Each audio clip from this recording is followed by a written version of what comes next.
ബൈജുവിനെ കൊണ്ട് കാർത്തികയെ കല്യാണം കഴിപ്പിക്കുകയാണ് കിരണും കല്യാണിയും ചേർന്ന്. കല്യാണ ദിവസം കാർത്തികയുടെ വിവാഹം മുടങ്ങുകയാണ്.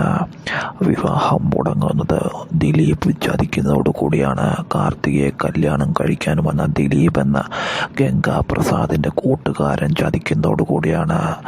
ഗംഗാപ്രസാദിൻ്റെ നിർദ്ദേശപ്രകാരമായിരുന്നു കാർത്തികയെ ദിലീപ് കെട്ടാൻ വരുന്നത്.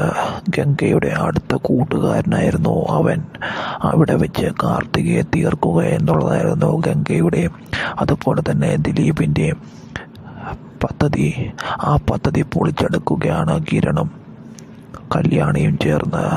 അങ്ങനെ കാർത്തികയെ തീർക്കാൻ പോകുമ്പോൾ കിരൺ തടയുകയും കാർത്തികയെ രക്ഷിക്കുകയും ചെയ്യുന്നു.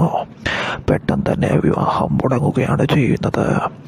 ബൈജു അല്ലാതെ ആ സമയത്ത് കാർത്തികയെ വിവാഹം ചെയ്യാൻ കിരൺ നോക്കിയിട്ട് വേറെ ആരെയും കണ്ടില്ലായിരുന്നു. അങ്ങനെ കാർത്തിക വിവാഹം വേണ്ടെന്ന് പറഞ്ഞു പോകുമ്പോഴായിരുന്നു കിരണും കല്യാണിയും ചേർന്ന് ആ തീരുമാനം പെട്ടെന്നെടുക്കുന്നത്. പെട്ടെന്ന് ഇത് കാർത്തികയോടും ബൈജുവിനോടും പറയുമ്പോൾ അവർക്ക് എളുപ്പമെന്ന് അത് അംഗീകരിക്കാൻ കഴിയുന്നില്ലായിരുന്നു. അളിയ ബൈജു, നീ കാർത്തികയെ വിവാഹം ചെയ്യ്. നീ സ്വന്തം അനുജത്തിയെ പോലെ കരുതുന്ന കല്യാണിയുടെ സഹോദരിയാണ് അവൾ എന്ന് പറയുകയാണ്. അളിയ, നീ ഞങ്ങൾക്ക് വേണ്ടി കാർത്തികയെ വിവാഹം ചെയ്യ്. ഇന്ന് വിവാഹം നടന്നില്ലെങ്കിൽ കാർത്തികയുടെ ജീവിതത്തിൽ ഇങ്ങനൊരു മംഗളകർമ്മം ഒരിക്കലും നടക്കില്ലെന്ന് പറയുന്നു. അങ്ങനെ ബൈജുവിനെ കൊണ്ട് കാർത്തികയെ താലി കെട്ടിച്ച് ബൈജുവിൻ്റെ ഭാര്യയാക്കുകയാണ് കിരണും കല്യാണിയും. അങ്ങനെ ബൈജുവും കാർത്തികയും തമ്മിലുള്ള വിവാഹം നടക്കുന്നു.